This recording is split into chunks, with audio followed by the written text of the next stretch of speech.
Donc la Cuma Adour Protéol et huilerie Oléande donc est implantée dans les Landes. Nous produisons des huiles de tournesol et de colza ainsi que des tourteaux. Le projet à la base, c'est il y a une dizaine d'années, un groupement d'agriculteurs, c'était une dizaine de petits producteurs, avaient une petite presse mobile et ce qu'ils recherchaient en fait c'était une autonomie en protéines et une traçabilité par rapport à l'alimentation qu'ils voulaient donner à leur bétail. Alors c'était une petite presse mobile qu'ils avaient déjà en Cuma, mais qui désuilait pas très bien. Donc eux récupéraient le tourteau d'un côté et après ils avaient l'huile. Et l'huile finalement c'était presque le déchet de la trituration alors que ça fait partie quand même c'est le produit un peu noble de la trituration et c'est là où on va trouver justement de la valeur ajoutée. Donc ce qu'ils ont décidé de faire c'est de fédérer d'autres agriculteurs. Donc une quarantaine, et c'est là où a vu le jour de la Cuma Adour Protéol, donc en 2012.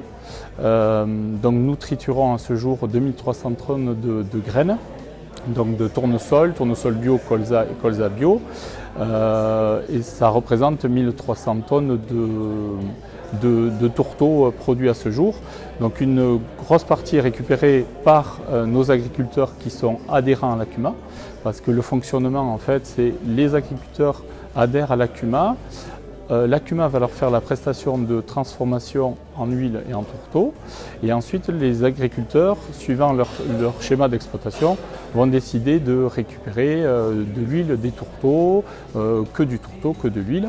Et tout le reste, après, va être commercialisé par l'huilerie Oléande, la SARL Oléande. En fait, une Cuma, juridiquement, on ne peut pas commercialiser en fait, des produits. Et du coup, on a créé la SARL Oléande pour commercialiser ces produits-là. L'idée, là, à ce jour, notre outil de production est arrivé à saturation. Nous avons toujours une demande grandissante en face en termes de protéines, mais également d'huile.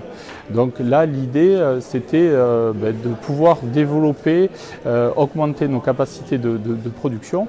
Et justement, le fait d'avoir cette opportunité avec le plan de relance nous permet de pouvoir investir dans une nouvelle presse, dans du coup un nouveau bâtiment de stockage de tourteaux et d'huile.